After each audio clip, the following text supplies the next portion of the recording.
Hey friends, it's your pal Mike Shea from Sly Flourish here with another episode of Sly Flourish's Lazy GM Prep. In this show, I go through steps from Return of the Lazy Dungeon Master while preparing for my Sunday role-playing game. In this case, I am running a Tales of the Valiant game set in the world of Midgard called Scourge of the Dragon Empire. This show, like all of the work of Sly Flourish, is brought to you by the outstanding patrons of Sly Flourish. Patrons get access to all kinds of awesome stuff like the huge 5e artisanal database, which I talked about on the talk show last week.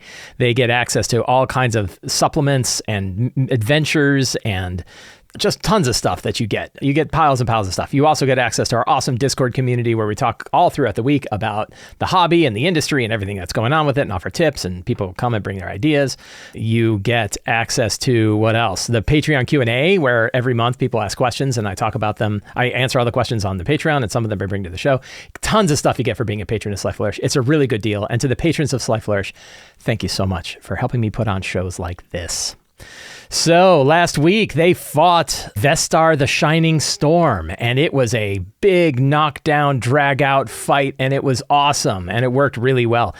Some things that I wanted to talk about early on about that. One is, I think it was the first time that I used Doom points in a battle, and I think I gave Vestar 3 Doom points. I refer to them as dreadful blessings, and I like to flavor them based on sort of the flavor of the game.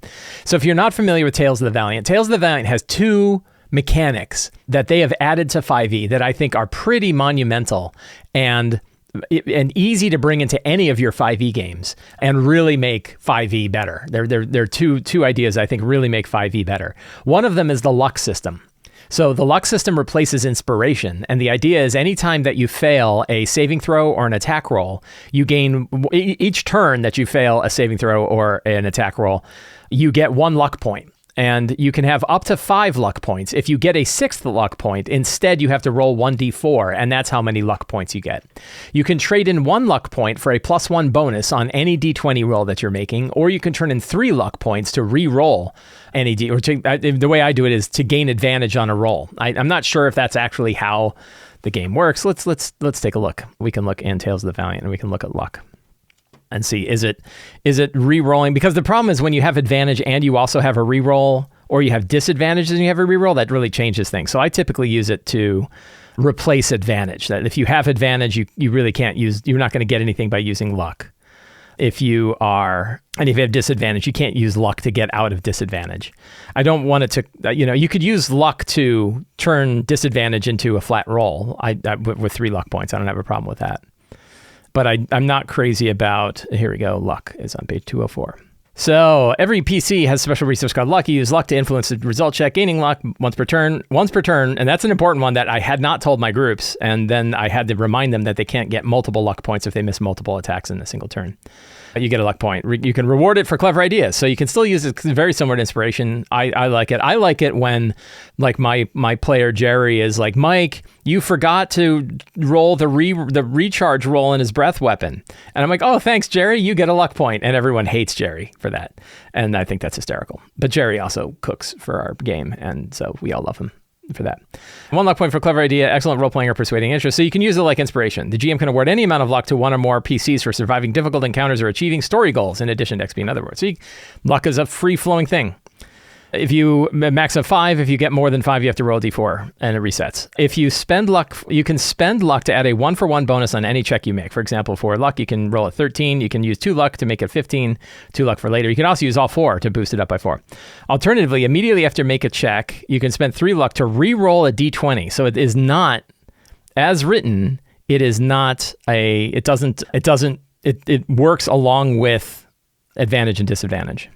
Luck can't stop a critical miss on a 1 or create a critical hit by adding up to a 20. Note that luck gained from a failed attack or saving throw can't be used to enhance the same roll that generated the luck. You can only use it on a future roll. So you can't use it. You don't gain it and then use it right on the roll that you've then failed at, because that's like time travel. I don't know. I haven't thought about it. Maybe I'll talk to my players and see about using luck as a separate thing from advantage. So that is interesting. Anyway, so that is one system, but we've been using that. I've now been using that, since they've mentioned it, since Black Flag has been out. So I think like a year, more than a year, I've been using luck instead of inspiration. I absolutely love it. The other one is relatively new, which is Doom Points. And Doom Points are in the Monster Vault. They're also described in the Game Master's Guide. And they are going to be, there's a deeper discussion of them in the Monster Vault 2 that I wrote because the fine folks at Kobold Press heard me talk about them, liked the ideas that I had for them, said, how would you like to write that for Monster Vault 2? And I said, I would love to. And so I wrote a section about enhancing Doom Points. So Doom Points, let's see, let's look for Doom Points here. I also, the combat encounter building guidelines in the Monster Vault is something that I wrote, which is cool. So Doom Points is an optional rule. That's number one. The idea behind Doom Points is that the GM has some number of Doom Points for any given encounter that they want to use it, that they feel like it would enhance the encounter.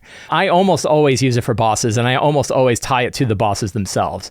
Although I certainly don't limit myself to say that they can only affect the boss or something like that. You get some number of them. There's a guide in here about like the challenge rating of the encounter gives you so many Doom. If the challenge rating is 9 to 12, for example, you could have up to 3 Doom Points and so on. I kind of wing that, right? I kind of decide how many it gets. Usually it's 2. Sometimes it's 1. So usually it's 2, but sometimes 3, 4. And I, at higher levels, I certainly don't mind using them for, including more of them. And some of the ideas, so one thing that I do is I use them to replace legendary resistance. So if there's a legendary monster, which is not in this, you don't replace luck with, or you don't replace Doom. You don't replace legendary resistance with Doom as written in here, but I do. And that means I'll also probably throw some more in there, right? I'll give them a little bit more. And what I found is my players like Doom more than they like legendary resistance. There's a little bit of complaining in the moment. And when you describe it, there's definitely some like, this is DMBS, isn't it? And you're like, yes, it is. My feeling is that the way that I use them is to do pretty much anything that I want, anything that I feel will move the story in an interesting direction during the game. They are the kind of the equivalent of like of the Powered by the Apocalypse hard move, right? That they're a thing that I can do, or even like fate tokens, right? There are things that I can do. I can throw them in, and I can do pretty much anything. And some examples of pretty much anything are like rip out of a force cage or punch through a wall of force, reverse a banish spell. Obviously using it for anything that is saving throw related. So automatically succeeding on a saving throw that they might fail could be one. But even if they fail the save and then later decide, I want to get out of it now, they can break out of a thing. Penetrating really debilitative resistances. This is the Hero's Feast example. If a group gets a Hero's Feast and they're facing your green dragon, and the green dragon has these Doom Points, I would throw one in and say its breath weapon rips through the immunity of your Hero's Feast. You have resistance instead. Something like that. Although, frankly, I would just nerf Hero's Feast and make it resistance instead of immunity. But you can do things like that. The key, there's 2 really important keys. Well, I guess there's a few really important keys about Doom Points.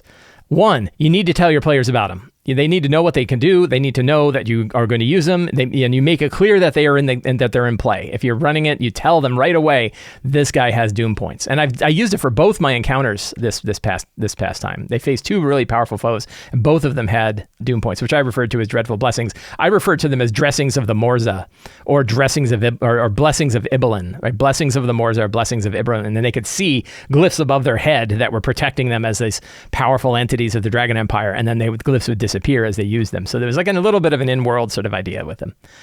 And that trick works all the time. That idea of like, you can see them, they are blessed by some god, their physical blessing is floating above them, and then they burn out as they use them, I think works really well. It's like a bless spell. It's like a super powerful bless spell for bosses. And I use them for things like automatically recharging a breath weapon and immediately using it, right? Like as the reaction, they can recharge a breath weapon and use it. That's like an old 4th edition monster trick. You can use it to I use it to take an entire extra action, right? If my monsters like did an action and it sucked, they can use one of these and try it again. I did that in a game on Friday night. So you can use them for basically anything. But A, you tell your players about them, and you tell them that you can use them for just about anything. B, you make sure it's clear that they have them and how many they have, and you show that during the battle so the characters can see them burning them up. That's important that the players are like, he's only got one of those left. Like if we can get him to use it on something stupid, then we know that he can't use it on something later. So that works really well. And what's the third important rule? They, you tell them about it and you tell them how they work. They see them.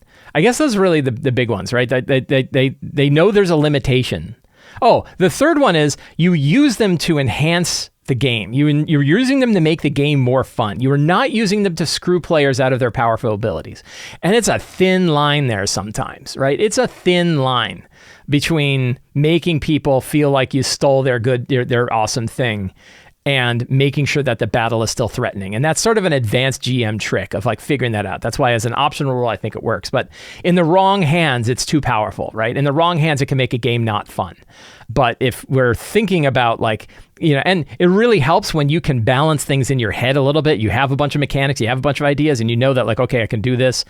But mostly you're doing it to get your bosses out of a hard scrape. Like, is there something that's making the boss not act as it should act given the fiction of the game? It's not hitting hard enough. It got pinned down the wrong way. Just something has occurred that is making the boss not feel the way that it should feel given its place in the story. That's where you use Dreadful Blessings or Doom Points. So anyway, my point is that I use them in this battle. They fought two in the last game.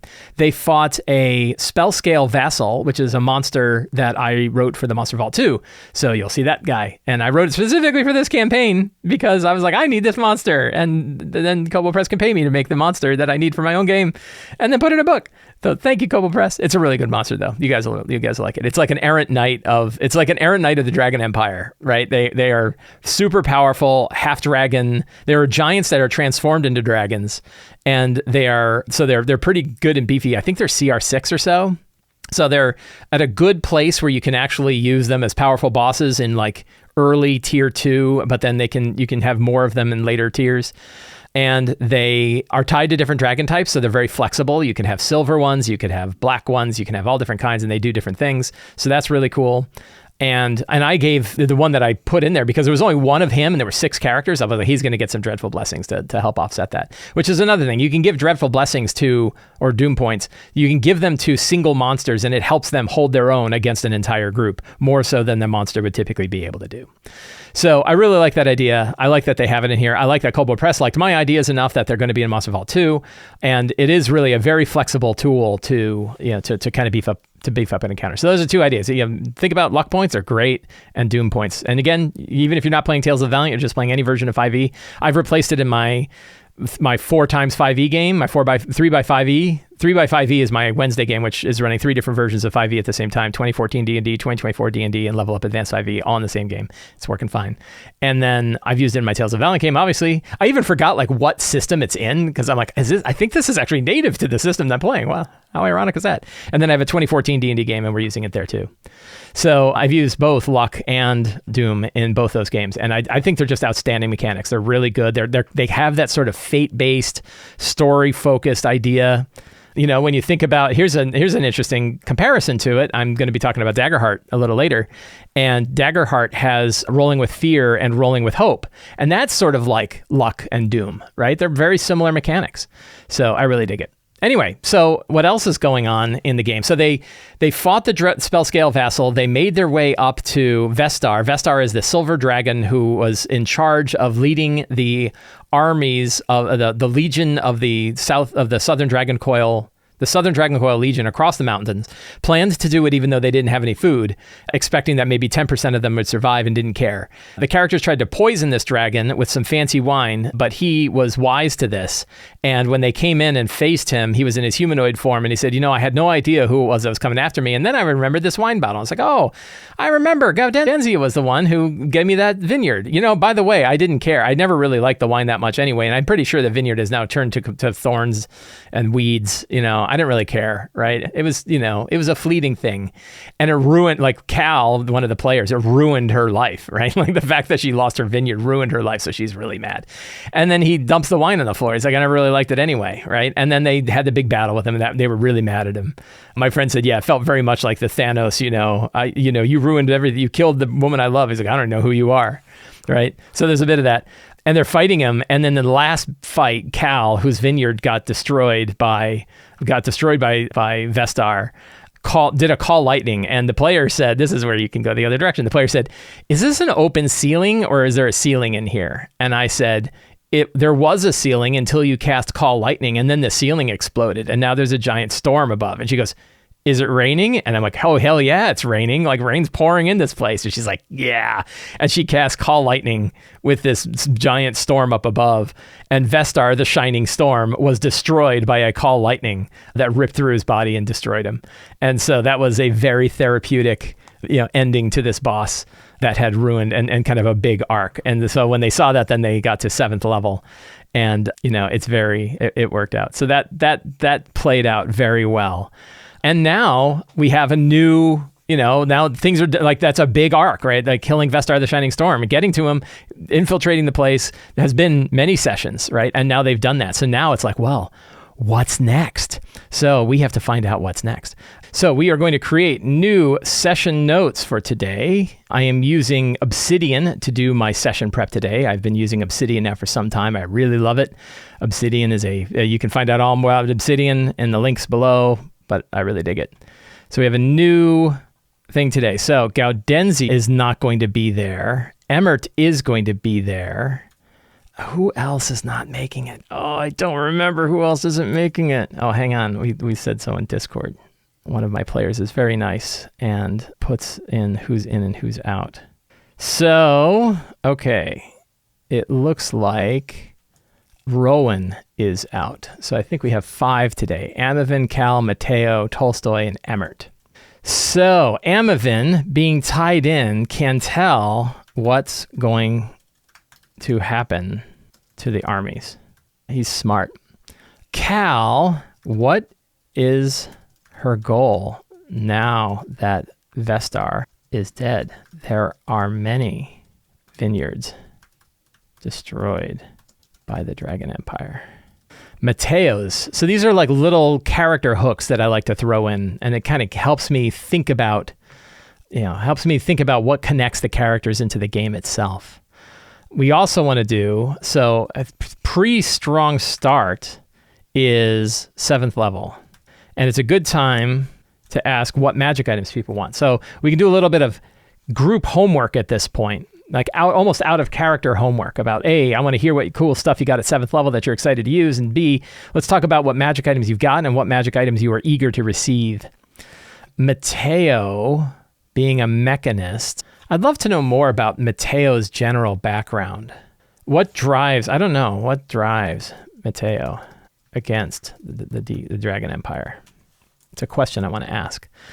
Tolstoy, in the connection to Mott, knows that the Dustlands, are wild outside of the domain of any single powerful entity. Emmert, the ranger, wonders what's happening back home. I think it's not, is it Sewell? I forget. Emmert's lives near on the eastern side of things, kind of east of here. So we're going to learn more about 7th level. We learn what magic items people want. The other thing that we need, I'm going to open up last week's notes too, so I have my NPCs and stuff like that here. Claremont, so we know that they're meeting Claremont Greyharp, who's the goblin bard husband of Fleur, the queen. Oh, what's her title? Queen Calisar, Queen of Winter's Love. So one quest they have is to bring him back to her husband. A secret and clue that he knows is that Calisar, we're going to bold all character names in this, is a being of the outer worlds and lives in great pain. Lives in great pain here. Claremont's music helps soothe her. He worries what she would become without him. I'm still going to bold, even if I've talked about it before, I'm going to bold their names again. The characters have a teleportation device now. So they can, one time they can teleport to pretty much any place they have previously been. So some other secrets and clues. The conscripted army of the Southern Dragon Coil Legion already revolts against their masters. They will likely split up and make their way to their homes. They never were in much condition to fight. The sharpened coin is going to split up and hire themselves out to the highest bidders. And who is our sharpened coin friend? He's a big enough Bradic Grimm. Oh, Bradic Grimm is our friend. So here's a secret that I want to bring over from last time. Bradic Grimm received a message from Nurian Natal to smuggle an agent of the Nurians into the Dragon Empire who can help destabilize the Empire. I think that sounds fun. I think where Ibelin resides is important. Who is the... Wow, my notes were really thin last time. It worked. I had a great session. Sometimes you don't need a ton of notes. So Aethon Iron Chest. If I don't... Do I have him in my current NPC list? Because he's an important NPC. I do have him there. Okay. But I should add to my NPC list Claremont Greyharp and Calyslur, Queen of the Court of Winter's Love. Okay. So Vestar is deceased. Melsoon Graveheart. It might be an interesting NPC. Melsoon Graveheart and Aethon. And his name is Aethon Iron. Was it Iron Chest? I love that. Melsoon Graveheart, halfling commander of the third finger of the lower left hand of Nakresh, which is the Thieves Guild. The Thieves, I guess they're like the Thieves Guild here in Nerderin, have been hunting each other for months, but now they're good friends with the fall of Vestar. I think that'll be a fun scene. One of the scenes, I don't know where I'm going to put this scene, but Aethon and Melsoon are having tea. So my idea here is that while the Dragon Empire has been operating out of the city of Nerderin, there is a Thieves Guild that is actually one of the sects of the guild that the characters belong to, who's known as the third finger of the lower left hand of Nakresh, the third finger being your middle finger. And, my focus went out when I did that. So the third finger of the lower left hand of Nakresh has been operating around here, stealing and conducting things to kind of disrupt it, but has done nothing like what the characters did. And so Melsoon, but they're not quite as risky at that. They're thieves. They're like, wow, But Melsoon operates out of the third finger of the lower left hand. And so the Dragon Empire knew that there was a Thieves Guild operating in the area. And so they hired the Sharpened Coin to go find them. And I think the fun bit is that the Sharpened Coin found many insiders in the higher ranks of the Dragon Empire and the higher ranks of Vestar's commanders who were on the take from the third finger. They were flayed and put in the sun. A secret double agent inside the third finger gave these people up. That double agent is Melsoon. So Melsoon was more than happy to give up traitors in the Dragon Empire because they were schmucks anyway. Gave them up to the Sharpened Coin. So the Sharpened Coin was very effective at finding insiders, double agents. And they really were double agents, but they were corrupted double agents that really didn't care. And Melsoon is like, yeah, sure, you can have these guys. They're jerks. And then they would be flayed and killed. And the Dragon Empire is happy. And Third Finger is happy. And the Sharpened Coin gets money. So there was this great operation. It's like, we had a really good thing going. And you did kind of wreck it with your whole assassinating Vestar. But that's okay. I think that's a fun one. 2, 4, 6, 7... I tell you, it's the last 3 secrets that are always the real bears. It's usually easy to come up with 7 secrets. It's harder to come up with 10. So I want to put in secrets now that go beyond things going on in Nerderin, because I want the characters to sort of move out of Nerderin and go on new quests. And maybe we're going to keep these open while we think about our scenes. I was thinking today, like, what do I actually need in order to run the game? And I was like, I need 5 scenes and 3 options. Like, that's really what I need. Like, when it comes to like running the game, I want to have an idea for 5 scenes, which is probably more than I need. And I want to have 3 options about the next path they're going to take. So what are those scenes? So I have, one of those scenes is going to be, tell me at 7th level what you got and tell me what magic items. That counts as a scene because it's going to take time to get all that done.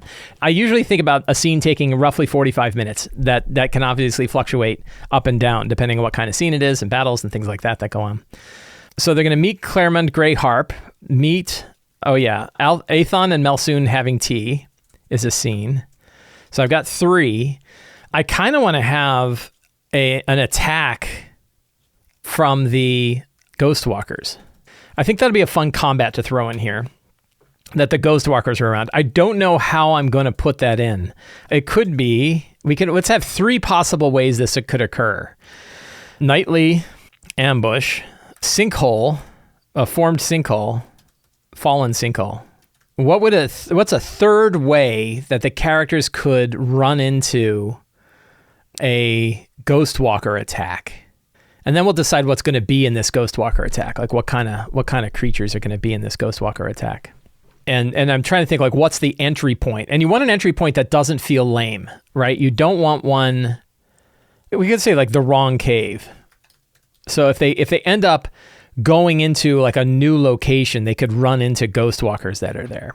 So that works. And then is there another scene that I want to, so we got meeting Claremont Greyharp. So that's 4 scenes. Do we want to have the return? I guess we could say the return of Claremont to Callus. That's kind of a big scene.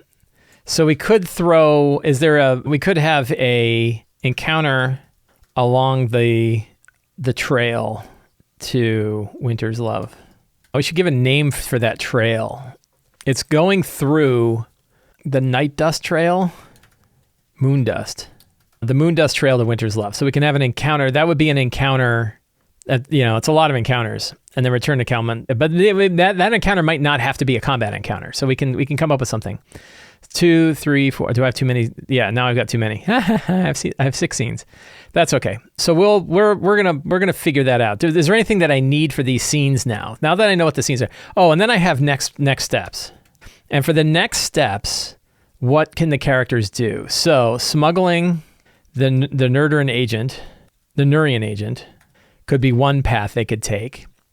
Recovering the helm, because I think if I go back, let's see, we'll open up some old ones here.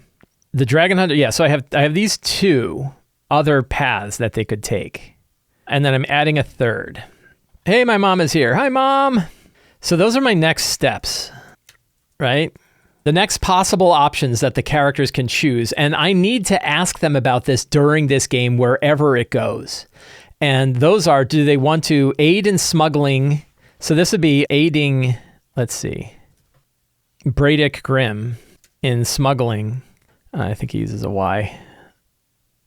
I always have a tendency, yeah. Aid Bradick Grimm in smuggling the Nurdurian agent into the Dragon Empire. Recover the Helm of Teleportation from the Colosseum of the Red Sun. Or recruit the Dragon Hunters at the ancient statue of Mott outside Sayaz and Sarkland. And Sayaz and Sarkland is where, that is the area that Emmert, what's happened back home, near. So those are some good ones. So another thing though is like they've made great progress in disrupting Ibelin's plans. So what will happen with that? And with Vestar's fall and the disruption of the Southern Dragon Coil Legion, the SDC Legion, it's possible, much harder to hold Kiprion and Rumela, the two regions that they've taken over recently. Both may fall out of the Empire, out of the hands of the Empire. The fall of Kiprion and Rumela will put great strain on Ibelin from the other Morza. I think I already have that. Did I bring it over? I didn't. That Adishah will not forgive Ibelin for losing his money. He will consider it a debt. I don't know if... So the question is, like, are the characters going to want to, like, double down on that? Say, okay, you know what? It's time to go. Instead of doing these other things, we want to go to Ibelin. We want to finish off one of the Morza.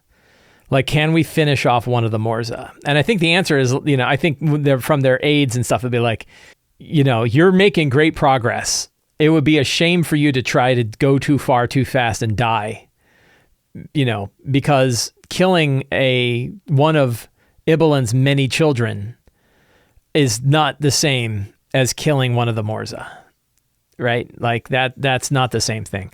I.e., that's a tier 3 problem, not a tier 2 problem, which I might just tell them. So we could probably do for fantastic locations. So let's do a quick review of what we've got. We have our characters, and we got some good hooks for the characters. I've got a good solid scenes on what I want to do. Plenty of scenes here. So I have an idea of what the outline looks like, including the next steps, which I'm going to ask them about. I've got a good pile of secrets and clues to share. So of the scenes, a couple things that I need are, if I've got a Ghost Walker attack, I think I would like a monument for the Ghost Walker attack, and I would like a monument for a encounter along the Moon Dust Trail. What do you want, cat? What are you doing? He wants them up on my lap is what he wants. Come on up. See this guy. There's your kitty. He's a very needy cat. He's going to sit on my keyboard, which is going to screw everything up. So let's see. So what I need are a couple of monuments. I am going to jump over. I'm on the wrong thing here. We are going to jump over to our books, and I am going to bring up the brand new 5e Artisanal Monster Database. And in the Monster Database, we've got monuments, and I've got a monstrous foggy podium. That's interesting. What does a monstrous foggy podium look like? Podium? How about like a crumbling pillar? Monstrous foggy crumbling pillar. And is it tied to one of the gods here? So we will go, and I have a faction list, and it can be tied, tied to anything in particular. We will go back to our dice roller here in the Artisanal. If you're curious about the 5e Artisanal Database, this is a feature for patrons of Sly Flourish. It is a fully downloadable set of rules, databases, tools, and random generators for your 5e game. It is a conglomerate of everything. It has 3,000 monsters, I think now. 3,100 monsters. It's got 1,500 spells, and it's got 1,800 magic items in 3 databases: monster, spells, and magic items. And then we've got random tables. We're going to use those for treasure. You'll see that in a minute. And it even has things like a little dice roller. And in the dice roller, so I know you can't see the other result. We'll go there in a second. 1, 2, 3, 4. So there's 7. So I need a D7. And guess what? I can do a D7. Hey, and I got 7. So that is that's a faction list. And that's a D4, and it's 3. And 3 is the Azure Band, criminal organization of the Dragon Empire. That's kind of interesting. We're going to have to look up the Azure Band, but I'm going to go into my fantastic things here. And let's go into the Midgard World book. Let's make sure I'm showing off the right thing. Did I make them up? I wonder, you know what? I bet I got them from I don't know where I got them from. There was some, and I don't think I wrote it down in here. Let's see. I have like a sources. This is from a long time ago. Research notes. So I kept a bunch of research notes. Warlock Grimoire 4. So let's take a look at this. We're doing some deep lore here. So Warlock Grimoires are books of a bunch of the Warlock magazines that Kobold Press had published. And they have an organized crime in the Dragon Empire. The Grand Dragons of the Maraudi have never cared much for the Jambuka. Dragons rule. Dragonkin are the true citizens, blah, blah, blah, blah, blah. History of the Azure Bands, founded 92 years ago by Zahid Saab. It began life as a minor smuggling ring. Wait for the towering Jinn to rebuild his wealth. I don't know about the Azure Band. I don't know that I want to bring this in, because I already have the 440 fingers. I don't know that I need a rival criminal organization. Although the idea that they are tied to a Jinn is kind of neat. So as a bit of lore, it's pretty cool. A criminal group that followed the Air Jinn. And what was there? What was the name of the Air Jinn? Might as well. Of Zahid Saab. So that's kind of a fun, fantastic location. And now we need another one. And this one is going to be based on Ebon Tides. It's going to be in the world of Ebon Tides. And we will go to the database, and we will go to monuments. Gearforged Lightning Touched Aqueduct. An aqueduct would be kind of cool. A frozen lightning touched aqueduct that draws water across the mountains. I don't know about Gearforged, but frozen might be kind of neat because it's in the. And then which faction runs that? Let's go to Book of Ebon Tides. And let's take a look at the Fey Courts. Are there any Fey Courts that would work well? The lanterns. So it's right through these mountains, right? The Tower of Horn and Gold on one side, Gloomhold on the other, and the Silver Hills. So like an aqueduct in that region would be kind of interesting. I don't know if it would be one of the courts. We could do one of the gods instead. Where are the gods? Here we go. Probably not Vardazane. Probably not Loki. Or the Hunter. Maybe the Hunter. Ooh, this would be kind of cool because it's Moontouch, the goat in the woods. The black goat of the woods. Who could have an aqueduct that's traveling between worlds. And that, could have a tie to the lightning touch aqueduct of the black goat in the woods. Could be tied to the world that the queen came from. So that works. I think NPCs I'm good. I don't think I need to have a separate NPC section because I've got a bunch of NPCs already in here. I do need some monsters. So, and I might put them right here in the locations because they're going to be tied to the locations. What kind of, so we could have, you can always have your black goat cultist, the black goat cult fanatics, and we could drop in a, so let's see, if it's the black goat in the woods, it would be something like a powerful gibbering mouther. Let's see, we have creature by tag, we have outsiders. Ooh, what are Chol? Let's look at Chols, because those are different. Fiends, ooh, they're powerful. They're mercenaries. Oh, so these are like, Chols are sort of like reskinned, what are they called? Yugoloths. So that's probably not what I'm looking for. So these tags are kind of different. I imagine creature types. Here we go. So probably aberrations. So probably not an aboleth. Aboleth is the right kind of monster, and it's the right challenge rating. Gibbering mouthers are only CR2. We have voidlings. Oh, there's a CR11 voidling. Woo, let's take a look at that. I think a voidling would be great. Oh, perfect. Hard, AC 15, 218 hit points. They're 7th level though, so they should be able to phase 1. It'd be a tough fight. Makes shadow tendril attacks that do 18 damage each. Woo! And does necrotic bolts, 4 of them. What the hell? Right, that's really tough. So we have minor voidlings, which are only CR4. They're still really tough. But boy, let's try it. So we'll have 5 7th level characters. So Black Goat, Cult Fanatics, and a Voidling. And the Voidling is on page 319. Okay. Then if they face what are they called? The Ghost Walkers. We could have some Ghost Walker Cult Fanatics. Notice how I love Cult Fanatics? That's surprising. Cult Fanatics are some of my favorite monsters. And the Tales of the Valiant Cult Fanatics, I think, are my favorite Cult Fanatics that anybody has published. They're really good. And I've had them use giants before. I had Ghost Walker Etten that they faced. We could have Cyclopes. They don't have Cyclopes in here.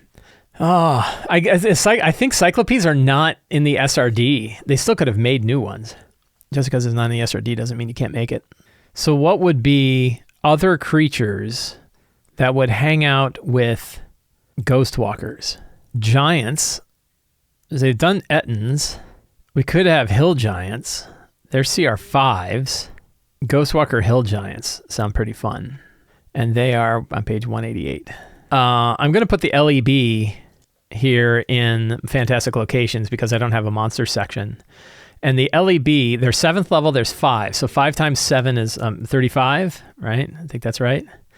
Half, and they're now tier 2, so half of 35 is 17. So the LEB is 17. Hill Giants are, I got lost. They're 5. So if you did 2 Hill Giants, I'm just going to put CR5, and then I can decide in case anybody doesn't make it. And I think Cult Fanatics are CR3s, so I could do 2 of each, right? And that would be 16. That would be a hard fight. Yeah, Cult Fanatics are CR2s, so I could throw 3 of them. And they are on page 365. CR2, 365. And the Voidling is a CR11, right? So that one, you could have, you could exactly have 3 Cult Fanatics and a Voidling. I would probably go a little less because I think that's going to be pretty hard. So I probably have 2 Cult Fanatics and a Voidling. I think that would make sense. And the Voidling is really the main battle. So those are some good, I think those are some good encounters that I kind of have in my back pocket. I really don't know how that's going to play out, but I've got them ready. Also, boy, I can tell you, like Lazy Encounter Benchmark is so much faster than doing like the D&D 2024 version. I know some people really dig it, and I think the math on it is probably correct, but man, going through the trouble, it's so much faster for me to just do the LEB, as you saw. So, treasure. I am going to go to the, shocker, 5e Artisanal Database. And it has a Tales of the Valiant treasure generator. And they are now 5th to 10th level. So we hit this. And we get, I think they already have a Periaptive Health. I can grab all of these. These all look fine. And +2 Necrotic Giant Trident. +2 Trident would be kind of an interesting thing. It would be interesting to see like who would wield a trident. I don't know who would wield a trident, but it's a powerful item. So we could have a Necrotic Trident of the Void that can cast Lightning Bolt, like a Necrotic Lightning Bolt that can cast a Necrotic Lightning Bolt once per day. What is it called? Blackweave? That sounds pretty cool. Blackweave, a +2 Necrotic Trident of the Void that can cast a Necrotic Lightning Bolt once per day. And it comes from the outside. That's something they could find if they face this Black Goat in the woods, the Black Goat Cult Fanatics and the Voidling. That would be pretty neat. So I think we're all set there. So do I have everything that I need for my game today? And I think, let's go, hang on, go back to my notes here. And do I have everything I need? So I've got the characters, I've got information on the characters, I've got my scenes. I needed 5, I've got 6. So I've got plenty on scenes. I've got my next steps, which I have to make clear. I've got my secrets and clues. Got a bunch of those. I got an iced coffee. Yay, thank you. Iced coffee for me.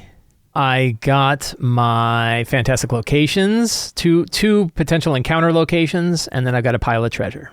Acidic undead ornamental hair comb and an oozing ghoulish brass metal inlaid with citrine. Surefire stock pot. I don't know what that is. Dust of sneezing and choking. And +1. Let's see. We'll do 2d6. I need my dice roller.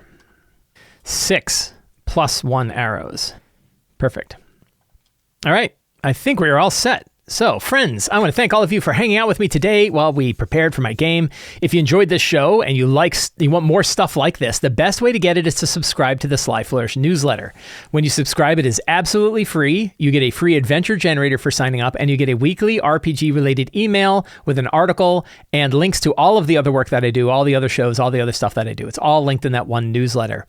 You can also become a patron of Sly Flourish and get access to things like the 5e Artisanal Monster Database, a whole bunch of adventures, scenarios, other tools, the Q&A, the Discord server, all kinds of stuff you get for being a patron of Sly Flourish. It's a really good deal. And you can pick up any of my books, including the Lazy DM's Companion, Lazy DM's Workbook, Return of the Lazy Dungeon Master, City of Arches, Forge of Foes, and more at the Sly Flourish bookstore. Links for all of those are in the show notes. Thank you so much. Have a great day. And get out there and play an RPG.